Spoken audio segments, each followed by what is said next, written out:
Hey guys, David here, founder of Superthread, and welcome to my latest AI vlog. So there's been some new developments in the world of AI, and I'm going to talk about them in no particular order. So it turns out that Google has been paying its AI employees a year's worth of salary to do nothing, just so that they don't go to their competition. And this is really telling because Google has been really struggling in terms of the consumer market.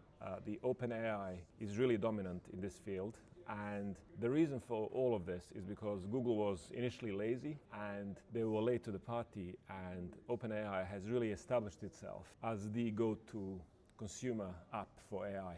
And if you just look around you in the office, you'll see that no one's really using Google. Majority of people are using OpenAI, so good on OpenAI really.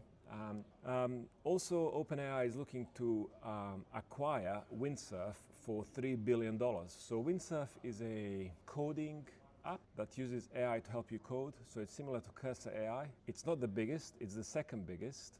And it turns out that OpenAI was interested in acquiring Cursor AI, but they didn't at the end. Cursor AI is valued at 10 billion, and it seems that they are acquiring Windsurf for 3 billion.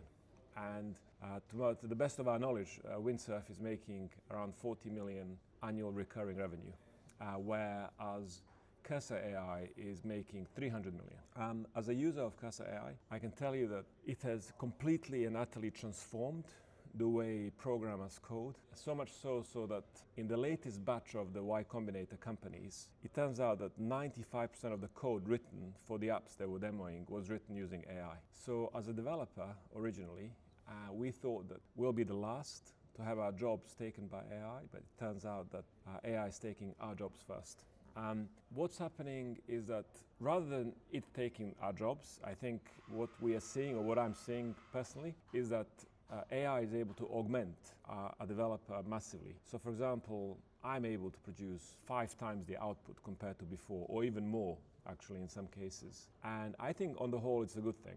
Also, I think that it's not very good for junior developers because this kind of vibe coding, it's a bit it's interesting, but you can't be that precise with it. But if you know what you're doing, if you have a lot of exposure to programming and how systems fit together and work together, I think it's particularly good for yourself. Also, it turns out that OpenAI search is becoming big in Europe.